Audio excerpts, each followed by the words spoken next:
მშვიდობისა ეთერშია მთავარი დებატები მე თამარ ბაღაშვილი ვარ. ფიზიკური და ფსიქოლოგიური წამების და არაადამიანური მოპყრობის შემდეგ, რომლის ამსახველი ვიდეო კადრები ჩვენ ყველა მერთად პირდაპირ ეთერში უკვე ვნახეთ, ხელისუფლება მიხეილ სააკაშვილის მიმართ ფარმაკოლოგიური წამების ეტაპიც დაიწყო. ეს არის წამების ერთ-ერთი მეთოდი, მართალია უფრო ნაკლებად გავრცელებული, თუმცა ის ზუსტად ისეთივე ზიანს აყენებს ადამიანის ჯანმრთელობას და ზოგჯერ უფრო მძიმესაც, როგორც მაგალითად ფიზიკური ზემოქმედება და წამება. მესამე პრეზიდენტს დაუნიშნეს ძლიერ მოქმედი ფსიქოტროპული მედიკამენტები არასწორი დოზირებით, რაც მის მდგომარეობაზე ნეგატიურად აისახება. ცენტრ ემპათიას ხელმძღვანელი მარიამ ჯიშკარიანი დღეს სკანდალურ განცხადებას აკეთებს და ამბობს, რომ ამ პრეპარატების არასწორი გამოყენების გამო იუსტიციის სამინისტროს პასუხისგაცემა აუცილებლად მოუწევს, მათ შორის სტრასბურგის სასამართლოში. სწორედ მარიამ ჯიშკარიანი იქნება დღეს ჩვენი სტუმარი, ოდნავ მოგვიანებით ის ახლა იმყოფება გორის სამხედრო ჰოსპიტალში და ხვდება მიხეილ სააკაშვილს. პირდაპირ ეთერში კი შემოგვიერთდება მას შემდეგ, რაც მიხეილ სააკაშვილთან შეხვედრას დაასრულებს და უფრო დეტალურად მოგვიყვება წამების რა ფორმას იყენებს ხელისუფლება საკნად გადაკეთებულ სამედიცინო პალატაში ახლა ქვეყნის მესამე პრეზიდენტის წინააღმდეგ. მანამდე კი რეჟიმის პარანოია ისევ გრძელდება. მესამე პრეზიდენტის პატიმრობა ხელისუფლებისთვის, როგორც ჩანს, საკმარისი სულაც არ არის. მთავარი ოპოზიციური პარტიის ლიდერი ნიკა მელია სახელმწიფო უსაფრთხოების სამსახურშია დაბარებული. გზავნილი ლილუაშვილის უწყებიდან მელიამ სულ რამდენიმე საათის წინ მიიღო და სოციალურ ქსელში დაწერა: რეჟიმის პარანოია გრძელდება. სიამოვნები ჩავიბარებ უწყებას და პირადად დეტალურადაც მოგიყვებით, როგორ დასრულდება ივანიშვილის რეჟიმი. მაგას რომ ხედავდე, ნოსტრადამუსობა ნამდვილად არაა საჭირო. შეაბრუნებს თუ არა ისევ ციხეში ბიძინა ივანიშვილი გავრილოვის ყოფილ პატიმარს, რომელიც ციხიდან ევროპელმა პარტნიორებმა ერთხელ უკვე გაათავისუფლეს.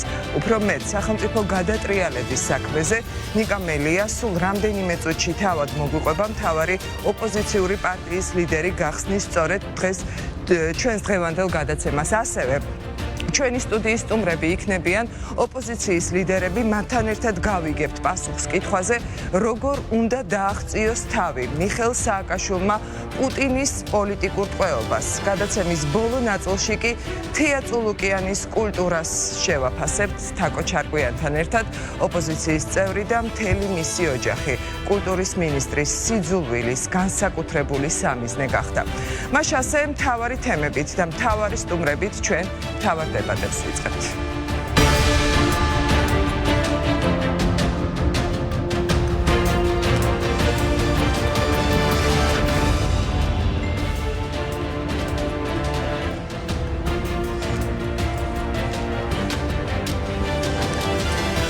მასე მოგესალმებით კიდევ ერთხელ, მივესალმები ჩვენს მაყურებელს, სტუმრები სტუდიის სულ რამდენიმე წუთში შემოგვიერთდებიან პირდაპირ ეთერში. მანამდე კი დღევანდელ გადაცემას ჩვენ გავხსნით მთავარი ოპოზიციური პარტიის თავმჯდომარის ნიკა მელიას ინტერვიუთი. ის სწორედ პირველად ჩვენს ეთერში ისაუბრებს სუსის დღევანდელ გზავნილზე. მთავარი ოპოზიციური პარტიის ლიდერი ლილუაშვილის უწყებამ დღეს დაიბარა გამოკითხვაზე და სავარაუდოდ საქმე ეხება ეგრეთ წოდებული სახელმწიფო გადატრიალების საქმეს. საღამომშვიდობის ბატონო ნიკა, ძალიან დიდი მადლობა ჩართვისთვის და პირველ რიგში მაინტერესებს, უწყება მოგიტანეს უკვე? მადლობა პირიქით თამარ მოწვევისთვის. არა, უწყება არ მოუტანიათ. ფაქტი, რაც ახლა თქვენ გაასაჯაროვეთ და მანამდე რამდენიმე საათი ადრე მე პირად Facebook გვერდზე ავტვირთე ის მიმოწერა, რომელიც ჩემსა და სუსის თანამშრომელ გამოძიებელ შორის იყო, ეხება ეს საქმე ეგრეთ წოდებულ სახელმწიფო გადატრიალების სისხლის სამართლის ჭალებში საქმეს, რომელიც აღიძრა პირველი და მეორე ტურებს შორის და რომლის ფარგლებშიც ვიდრე ახლა ჩვენ საუბრობთ, 3 ადამიანი არის დაკავებული, ყოფილი პოლიციელები ყოფილი პოლიციელები არაფრის გამო დღესაც არიან იქ სადაც არ უნდა იყვნენ ან საპატიმროში ბიძინა ივანიშვილის და როგორც ჩანს მართლაც ეხა სხვა სიტყვაში ვერ მოუძებნე პარანოიდალური გამოხდომები გრძელდება ხელისუფლების მხრიდან არ ვიცი რა აქვს ახლა ჩაფიქრებული მაგრამ ნუ მე შემიძლია გითხრათ რომ იმდენად მართლაც სამარცხვინოა ყველაფერთან ერთად და ამ სიცხეს მე როგორც ერთი რიგითი მოქალაქე და არა უბრალოდ პარტიის თავმჯდომარე ვგრძნობ რომ ყავს ჩვენ რეჟიმი რომელიც ახლა უყურებს სატელევიზიო გადაცემებს პოლიტიკოსების გამოსვლებს, ინტერვიუებს და ამის შემდეგ მათი ნებასურვილის მიხედვით ისინი იღებენ გადაწყვეტილებებს დაიბარონ თუ არ დაიბარონ სუშის შენობაში ესა თუ ის პოლიტიკოსი. ხო, ასეთ შემთხვევაში მათ მიიღეს გადაწყვეტილება რომ ნიკა, თქვენ რას ფიქრობთ, რა განცხადება შეიძლება უკავშირდებოდეს სუში თქვენი დაბარება? ანუ რა კონკრეტული განცხადება აქვს მხედველობაში ხო მე ფიქრობ აი შემდეგ ეხლა დღეს მაგალითად ჩვენ მსჯელობდით გადაცემის დაწყებამდეც და ოპოზიცია აი მართლა ხაზგასმით კონსტრუქციულია ამ თუნდაც აი ამ საპროტესტო აქციების პერიოდში, თუნდაც განცხადებების დონეზე, თუნდაც რიტორიკის დონეზე და აი რა ნახა ასეთი სუსმა თქვენს განცხადებებში, რომ სახელმწიფო გადატრიალების საქმეზე უნდა დაგიბარონ და გამოგიყვნენ. თქვენ ფიქრობთ აი გამოიჩინა პასუხისმგებლობა და გეტყვით, დიახაც უკავშირება, ეხლა გეტყვით პასუხისმგებლიანი თუ ვინმე იყო ამ პროცესში, იყო ოპოზიცია, მიუხედავად დაგებული, არ ვიცი, მახეებისა და ხაფანგებისა, ხელისუფლებამ ჩვენ ვერ გაგვაბა ამ დაგებულ მახეში არაერთხელ, კერძო კონკრეტულად სამჯერ, რომელიც პირდაპირ პროპორციულად უკავშირდებოდა მიხეილ სააკაშვილს, გულისხმობ ციხე და ციხეში გატაცებას და სხვა ორ შემთხვევას, სადაც მათ ჰქონდათ გათვლა, რომ ოპოზიცია გამოვიდოდა მწყობრიდან და მე აი ამ შემოდებულ შეკერილ საქმეს აამუშავებდნენ და სახელმწიფო გადატრიალებად გაასაღებდნენ და თვალმართალი აირეოდა ერთმანეთში, მათ შორის საერთაშორისო დონეზეც. მე ვიფიქრე თუ რა შეიძლება გამხდარიყო მათი მხრიდან ჩემი დაბარების ასე თქვათ აუცილებლობა, უკანასკნელი ორი გადაცემა, სადაც მე თქვენს კოლეგა ჟურნალისტებთან ვიყავი და ინტერვიუ მივეცი, იქ მე ვთქვი ის რაც არ არის დამალული და საჯაროდ ბევრჯერ მაქვს დათქვამი, მაგრამ აქ ცოტა დეტალურად ვისაუბრე და თქვენ ეთერშიც გავიმეორებ. ეხლა ჩვენ ვემზადებით არაძალადობრივი საპროტესტო შემდეგი აქციებისთვის, ვემზადებით რომ რეჟიმის დასაყრდენი ბურჯები მაქსიმალურად დავასუსტოთ და არც დაუმალეთ და ახაც გავიმეორებ ვემზადებით პიკისთვის ამ საპროტესტო აქციებისა. როგორც ჩანს, მათ მიიჩნიეს ეს მათთვის საინტერესოდ და ამას ემსახურება ის ასე ვთქვათ შეტყობინა, რომელიც მე მივიღე. მაგრამ მე ახლა მინდა თქვენს ეთერში თქვა, იცით რა არის? ამაში რა არის? არაკონსტიტუციური ბატონიკა და სახელმწიფო გადატრიალება. კი ბატონო, ბრძანეთ და შემდეგ. რამდენიც არ უნდა ვისაუბროთ, უბრალოდ მათ ასე ვთქვათ ლოგიკურად მათ მიერ გადადგმულ ნაბიჯს და გადაწყვეტილებებს ვერ ახსნით, მაგრამ მე შემიძლია ერთი რამ თქვა, რაც დანამდვილებით ვიცი, რომ სწორად გადადგმული ნაბიჯი იქნება ჩემის მხრიდან. ეხლა ან ვეგუები ამ რეჟიმს და ვეგუებით და არ ვეგუებით ყველანი ერთად ვიცით, მაგრამ არსებობს რაღაცა წითელი ხაზები, რომელსაც ეხლა თუ კვეთავ, ხო? და ამ თამაშის წესებს მათი მიერ დაწესებულს იღებ, ეს ნიშნავს, რომ ხვალდაზეկ უარეს იკადრებენ. ამიტომ ეხლა ვიღაცა იქ სუსის დეპარტამენტის რომელიღაცა ხელმძღვანელი უბრალოდ ეხა თulis საჭიროდ და ასეთ იშტაზე გაიგვიძა, რომ ეხა მე არაფრის გამო დამიბაროს სუსის შენობაში, ეხა მაპატიონ და ამ ფუფუნებას ნამდვილად ვერ დაუკმაყოფილებ და მე გამორიცხულია ამ აბსურდულ უბრალოდ სამარცხვინო ღირსებას შემლახო რაღაცა უწყებას, რომელსაც მე მომიტანე, ხო, ალბათ მოიტანე რამდენიმე საათში ან ხვალ როცა იქნება ხო მოიტანე, ნამდვილად არ უპასუხებ სუსის შენობაში მისვლით. ეხა კეთილი ინებონ და თვეების განმავლობაში, როდესაც საუბრობენ მე რამდენჯერ ბოლო წლების განმავლობაში სახელმწიფო გადატრიალებაზე, გამოვიდნენ და საჯაროდ ისაუბრონ. არაფერი აქ დასამალი არა, თუ ვიღაცა ატრიალებდა სახელმწიფოს, უნდა გამოვიდნენ და ამასთან დაკავშირებით დეტალურად ისაუბრონ. და იმაზეც ისაუბრონ, თუ რამ გამოიწვია ასე ვთქვათ, ჩემი მათ უწყებაში დაბარების აუცილებლობა. ესეც მოყვნენ მათ შორის თქვენს ეთერში. იყოს ყველაფერი საჯარო და აი თქვენი ეთერის მეშვეობით მე მათ ვეუბნები, ისინი ვერ მიხილავენ მათ შენობაში, იმიტომ რომ ჩემის აზრით, მე ჩემი როგორც პოლიტიკოსის მხრიდან მათ აი ამ აბსოლუტურად არაკონსტიტუციურ ღირსებას შემლახველ მოთხოვნას თუ ვაკმაყოფილებ, ეს ნიშნავს, რომ ამ სტანდარტის დაწესებაში ხელს ვუწყობ და ხელს არ შევუწყობთ. ამიტომ მოიტანენ ამ უწყებას თუ არ მოიტანენ, ერთი რამ მინდა იცოდნენ და დარწმუნებული ვარ, თქვენს გადაცემასაც ახლა უყურებენ. მე როგორც ნაციონალური მოძრაობის თავმჯდომარე, მე როგორც საქართველოს მოქალაქე, ამ სისულელეში მონაწილეობას არ მივიღებ და თუ კი რამე კითხვები აქვთ და კითხვებზე პასუხები სჭირდებათ, გამოვიდნენ და საჯაროდ ისაუბრონ და მე საჯაროდ გავცემ პასუხს. კი ბატონო, დიახ. კი ბატონო, დავაკონკრეტოთ, ნიკა, თუ შეიძლება თქვენ არ მიხვალთ სახელმწიფო უსაფრთხოების სამსახურში, საერთოდ გამოკითხვაზე უარს ამბობთ, მაგალითად მაგისტრი მოსამართლის თანასწრებით, ვიცით ჩვენ არის ასეთი პრაქტიკა. წარმოვიდგინეთ ეხლა, უბრალოდ სამსახურში არ მიდიხართ. საერთოდ არ აპირებთ, რომ ამ თემაზე კითხვებს უპასუხოთ. ამ საქმის ფარგლებში, დიახაც, ამ საქმის ფარგლებში უბრალოდ, დიახაც, არ ვაპირებ მათთან თანამშრომლობას. არ ვაპირებ მათთან თანამშრომლობას, იმიტომ რომ სახელმწიფო გადატრიალებას ეხლა ჩვენ გვედავებიან მეხუთეჯერ თუ მეექვსეჯერ, ხო? მანამდე მედავებოდნენ მეც პირადად სახელმწიფო გადატრიალებას და თაროზე აქვს შემოდებული ის საქმე 20 ივნისის საქმე მაქვს მხედველობაში, სადაც თქვენ ტყვეები დაგიშინეს პირადად და ვითომც არაფერი ის საქმე ვითომც გაქრა, ხო? არა და მედავებოდნენ ამ სახელმწიფო გადატრიალების აღძრული საქმით, ხო?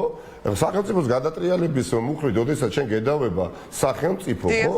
ეხლა ეს ხო ჩვეულებრივი მოვლენა არ არის, ხო? ბოლო-ბოლო ეხლა თამოყარეობა გვაქვს ყველას, თუ ვინმე ატრიალებს სახელმწიფოს დღენიათ და ეს არის ქართული ოცნება. ამიტომ ეხლა ახალი რაღაცა სისულელე მოიფიქრეს და ეხლა მათ ახალ ასე ვთქვათ პროცედურულ საგამოძიებო მოქმედებებში შევყო, როდესაც საფუძველი იოტისოდენაც არ არსებობს და მეუბნება ვიღაცა ლილუაშვილის დავალებით, რომელიღაცა დეპარტამენტის, არ ვიცი, თანამშრომელი რო აი სადღაცა გიყურე შენ რომელიღაცა ტელეკომპანიაში მისული იყავი და ინტერვიუს მიცემის დროს გახდა საჭირო მას შემდეგ რაც შენ ინტერვიუ მიეცი, შენი დაკითხვა და მობრძანდი ეხლა აქ სუში და მომეცი ჩვენება დიდი ბოდიშით რა მართლაც რა ეხლა ყველაფერს აქვს თავისი საზღვარი და კეთილი ინებონ და შეეგუონ რომ მოქალაქეები მათ შორის მე როგორც ერთი მოქალაქე ამ ქვეყნისა არ ვაპირებთ ამ იდიოტურ დამამცირებელ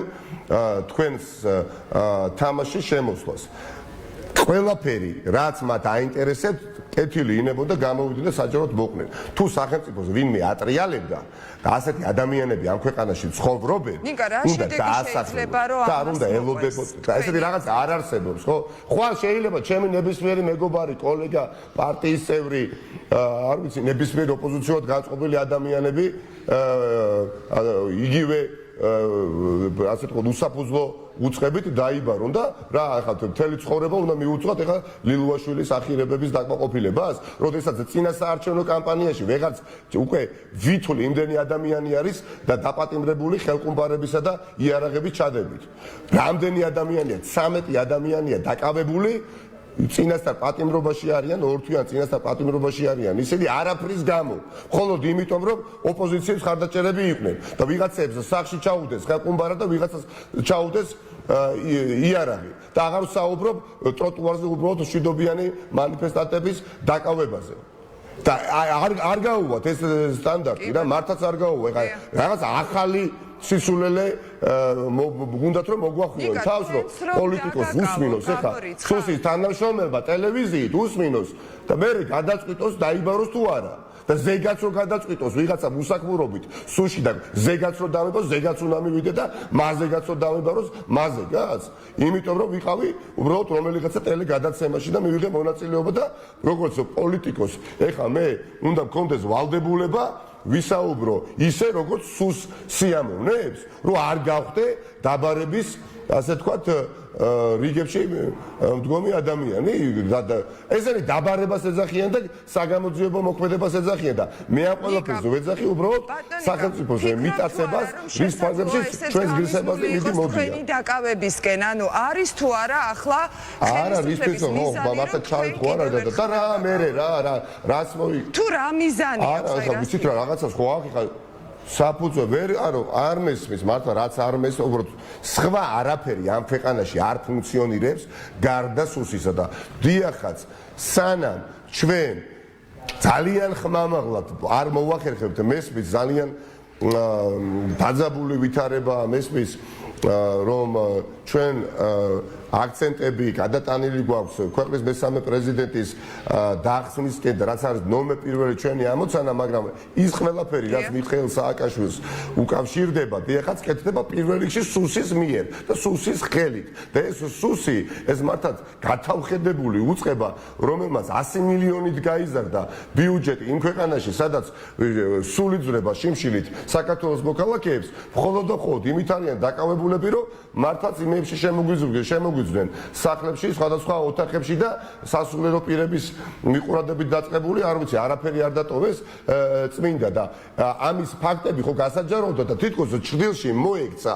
დიახაც ნომერ პირველი ამოცანარი აი ამ რეჟიმის ჩამონგრევა, როდესაც აი ამ რეჟიმს დასაყრდენ ბურჯებს ჩვენ ჩამოვუნგრებთ, დიახაც მიხეილ სააკაშვილის და სხვა პატიმრების გათავისუფლებაც იქნება მხოლოდ და მხოლოდ დროის საკითხი. ეს ადამიანები აცნობიერებენ, რომ არაფერზე ადგანან გარდა პოლიციური ძალებისა, გარდა აი ამ 100 მილიონ გაზრდილი ბიუჯეტით სუსის თანამშრომლებისა და ეხლა უბრალოდ ვიღაცას პულტი უჭირავს თამარ ხელში, ზის მოდულის შენობაში უყურებს ცალკეული პოლიტიკოსების გამოსვლას სხვადასხვა ეთერებში და მე იღებენ გადაწყვეტილებას, მოდი ეხლა ის დავიბაროთ, მოდი ეხლა ამას ჩვენება მივაც სიმართლეში და ეხლა დაიბარეთ საკუთარი ოჯახის წევრები ამ აბსურდულ და დამამცირებელ საქმის ფარგლებში და თუ კი სახელმწიფოს გადატრიალებას ვიღაცა ნაციონალურ მოძრაობაში წელების განმავლობაში ვახორციელებდით 8 წელიწადია მე მგონი 5-ჯერ აღძარით საქმე სახელმწიფო გადატრიალებით და მორჩა გათავდა რა მართლაც ეხლა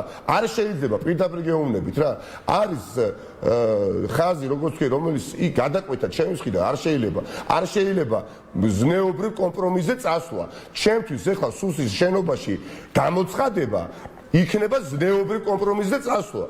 და რატო უნდა მივიდე? რატო? როდესაც თავიდან ბოლომდე ივანიშვილის მორჩილებაში მყოფი ვიღაცა ოპერ მუშაკები ლილუაშვილის, არ ვიცი, უსიტყვო შემსრულებელი მისი ბრძანებების, ეხა გვიბარებს პოლიტიკოსებს ან არაპოლიტიკოსებს და ჩვენ იქ უნდა ეხა ავიტუზოთ კარებთან და მოვედით, იცი რა მე ვიციო სისულელეზე მეძახი, მაგრამ მე რა რო შენ რო ლილუაშვილი ხარ, ამიტომ მაინც უნდა მოვიდე?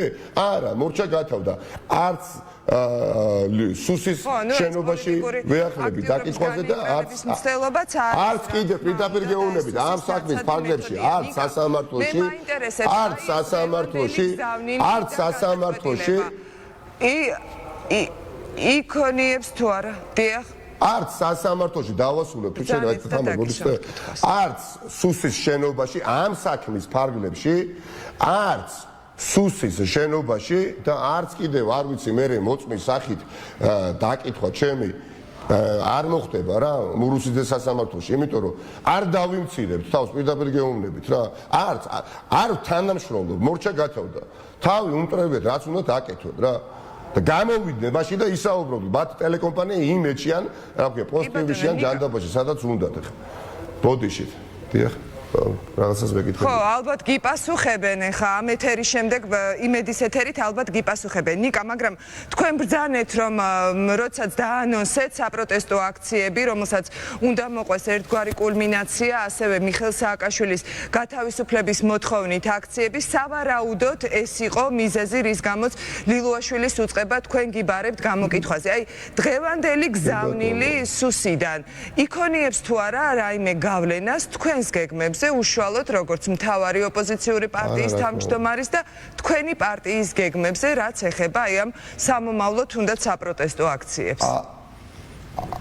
არა, თამა, პირიქით, მერწმუნეთ, პირიქით, რა ნამდვილად პირიქით, კიდევ უფრო მეტი мотивაციით ვიბრძოლებთ ყოველი დღე და ეხლა ხშირად მეკითხებიან ხოლმე და სამართლიანად ხო ძალიან ხშირ შემთხვევაში რა არის გეგმა როგორი სტრატეგიით მიდიხარ მაგრამ ძვირფასო საზოგადოება იმ საზოგადოებას ვიმართავ ვისაც მართლა ძალიან გვეჩქარება ცვლილებები იმიტომ რომ ბევრი დრო არ გვაქვს, უბრალოდ არ გვაქვს ამ სახელმწიფოს განვითარებისთვის და თითოეული დღე არის დაკარგული ქართული ოცნების მმართველობის პირობებში. მაგრამ არის ხო გეგმა, არის სტრატეგია, რომლის ახლა გამხელა უბრალოდ გაადვილებაა ცხოვრების ქართული ოცნებისთვის და სუსისთვის და პროკურატურისთვის და მათი პოლიციისთვის. ახლა ჩვენ ვეუბნებით ძირითადად იმას, რასაც გეგმავთ და ეს არის მართლაც არაძალადობრივი, მაგრამ ძალიან მწვავე და ორგანიზებული, დისციპლინირებული და ამ საპროტესტო აქციებს დიახაც დაკავებული ვარ, აი მე პირადად მეგობრებთან ერთად ამ საპროტესტო მოძრაობის რესურსებით გაძლიერებით და იქნება რა ხო არ მოვიტყულები, ხო იქნება დიახაც შესაბამისი ყველა პროცესს აქვს თავისი პიკი და ამ პროცესს ექნება თავისი პიკი, მაგრამ ის პიკიც იქნება არაძალადობრივი. ის პიკი, როდესაც მივიღოთ იქნება მწვავე, იმიტომ რომ ახლა არ არსებობს და მაშინ ალტერნატივა გვაქვს აი ლილუაშვილი და ღარიბაშვილი და კობახიძე და არ ვიცი დინარაძე და აი ეს უბრალოდ უთავბოლოება რაც თითოეულ ჩვენგანს უჭირს და ამ ყველაფერს დიახაც ვებრძვით მრავალი წელია ვებრძვით მნიშვნელოვნად დასუსტებულია ბევრი ადამიანი ტყვეობაშია ამის გამო აყვანილი მრავალი წელიწადია ახლა დაემატა მიხეილ სააკაშვილი ქვეყნის მესამე პრეზიდენტი რომელიც უბრალოდ იცით რა არის ეხლა მეგობრებთან საუბრობთ ეხლა გუშინ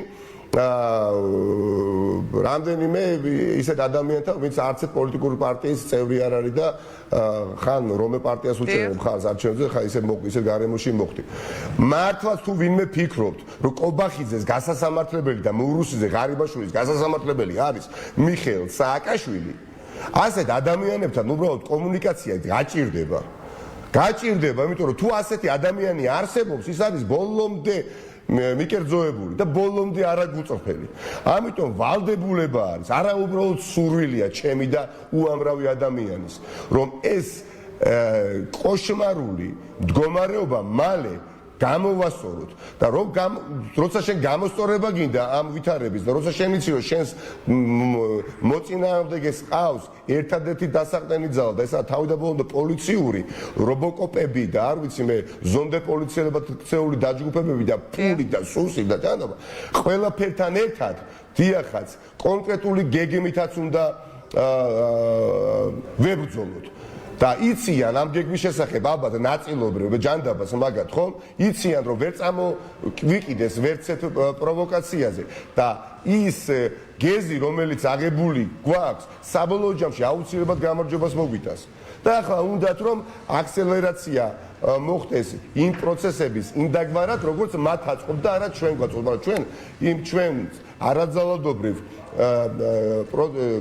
საპროტესტო მოძრაობის კალაპოტინგად ვერ ამოგვაგდებენ იმიტომ რომ ჯერა მართალ ჯერა და იმ ნაწილს პატარა ბატონიკა მე გითხეთ კონკრეტული თარიღი ხომ არ შეგიძლიათ დღეს რაიმე დაასახელოთ მაგალითად საპროტესტო აქციის და მე ბოლო კითხვას დაგისვამთ მომდენო კვირიდან იქნება სხვადასხვა ქალაქებში სხვადასხვა ფორმატის, სხვადასხვა სიმრავლე, სხვადასხვა რიცხოვნების, სხვადასხვა სახისა და შინაარსის აქციები, ისევე როგორც თბილისში, მაგრამ პარალელურად ბევრი სხვა მიმართულებებით მუშაობთ რა ნამდვილად ეს ყველაფერი გამოჩნდება შეუმჩნეველი ვერ დარჩება რა მერწმუნეთ და პირველ რიგში თქვენ ჟურნალისტები და არა მხოლოდ ამ ყველაფერს დაინახავთ ამის მიღმა რა თქმა უნდა ძალიან აქტიურად მუშაობს სპეციალური ჯგუფი ჩვენი პარტიიდან წარმომადგენლები ასევე უცხოელებთან ჩვენს პარტნიორებთან რომლებიც თავიდან ბოლომდე დაწემოდნენ რომ ჩვენი ამოცანა არის დიახაც ცვლილებები ჩვენი ამოცანა არის მიხეილ სააკაშვილის გათავისუფლება და სხვა ჩვენი მეგობრების ხახდო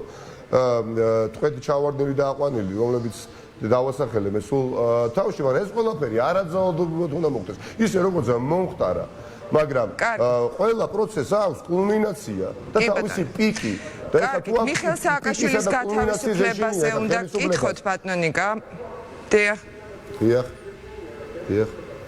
თუ ამ პიკისა და კულმინაციის ეშინია სიტყვაზე ბოდიში ცოტა გვიან მოდის ჩემი ხმა მე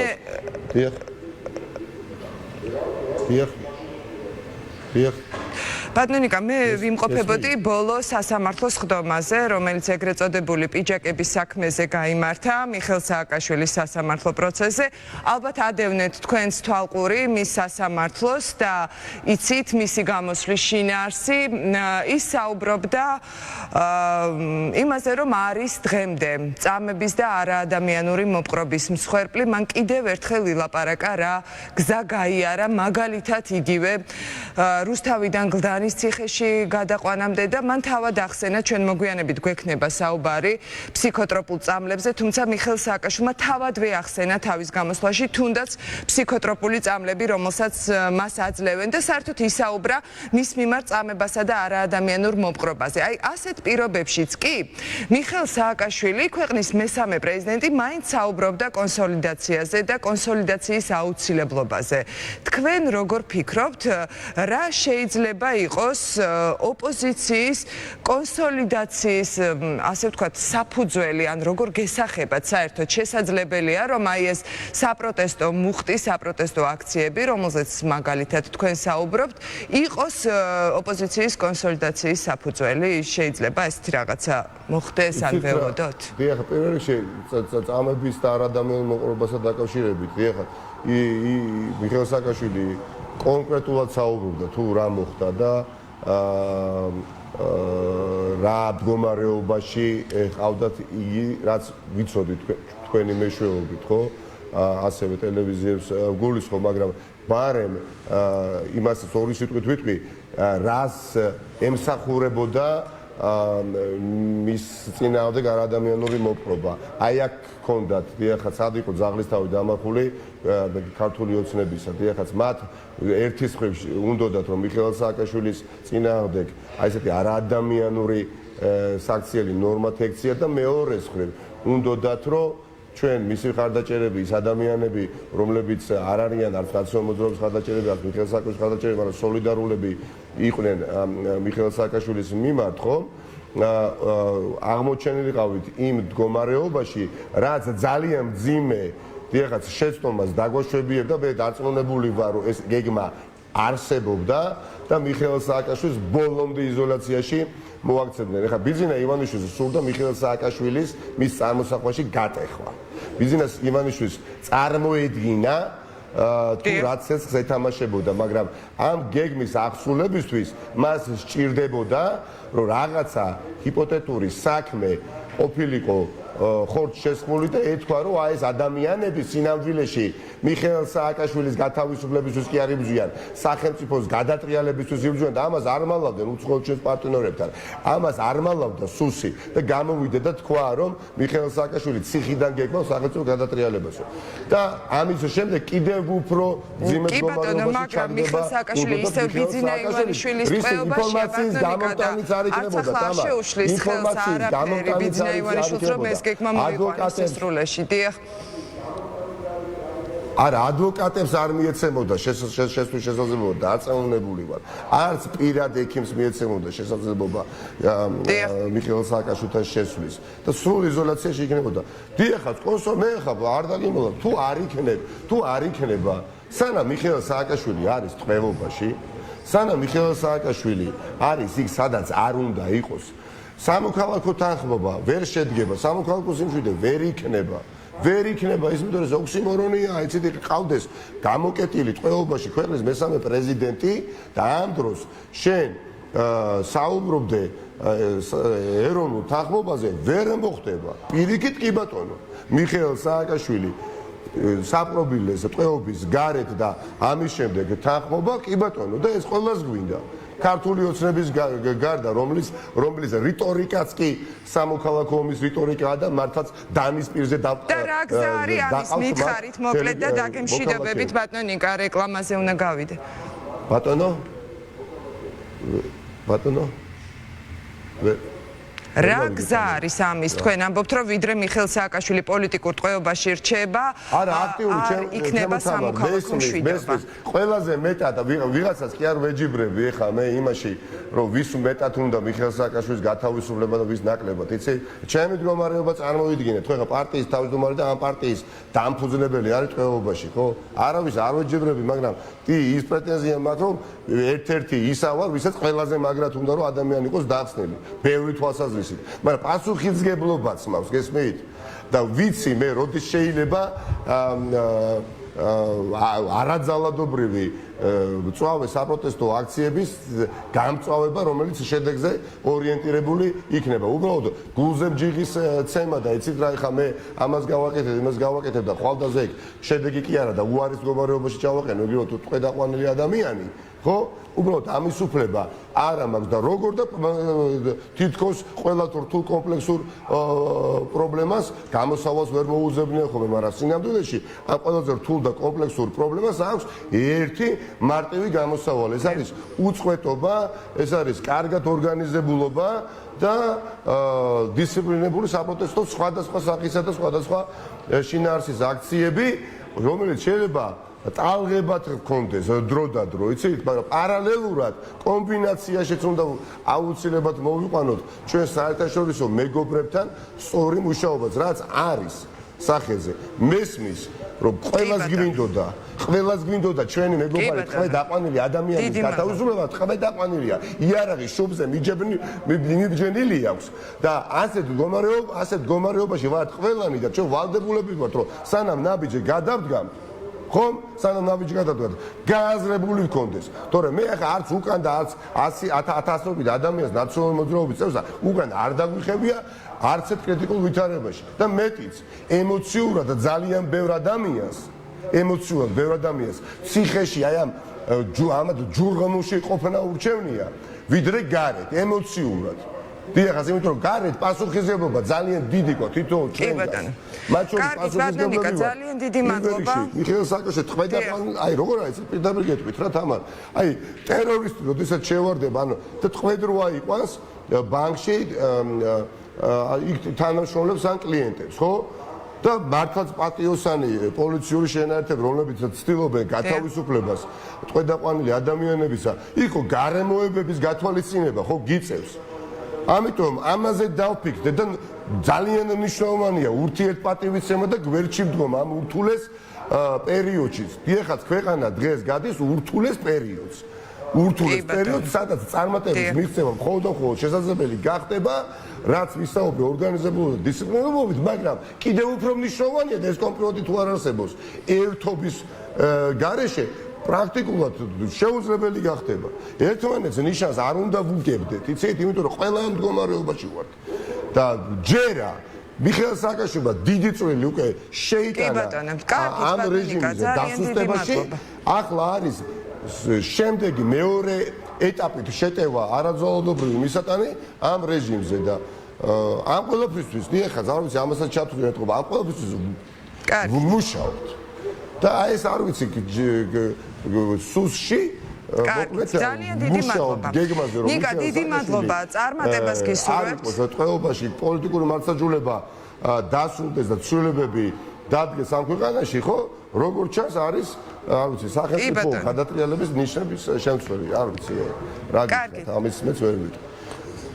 მოკლედ გამძლეობას გისურვებთ. ძალიან დიდი მადლობა ნიკა, წარმატებას გისურვებთ და იმედია ბიძინა ივანიშვილის ხელისუფლების გადაწყვეტილება კიდევ ერთხელ არ იქნება თქვენი კვლავ საპატიმროში ჩასმა და ამ გადაწყვეტილებას აღარ მიიღებს ივანიშვილის რეჟიმი წინააღმდეგ შემთხვევაში, რა თქმა უნდა, ჩვენ ისევ ვიბრძოლებთ ყველა პოლიტიკურად დევნილი პატიმრის უფლებებისთვის, მაგრამ იმედია ნიკა მელიას შემთხვევაში ეს ასე აღარ მოხდება. ჩვენ სულ რამდენიმე წუთში რეკლამის შემდეგ დავბრუნდებით პირდაპირ ეთერში ძალიან მძიმე განცხადება გააკეთა დღეს ცენტრ ემპათიის ხელმძღვანელმა მარიამ ჯიშკარიანმა. ის ამ წუთებში იმყოფება სწორედ მიხეილ სააკაშვილთან შეხვედრაზე და ველოდებით მის გამოსვლას რომ ჩავთოთ პირდაპირ ეთერში, თუმცა მანამდე ჩვენ სტუმრებთან ერთად ვისაუბრებთ ამ თემაზე. რამდენიმე წუთში ჩვენ კვლავ პირდაპირ ეთერში ვართ.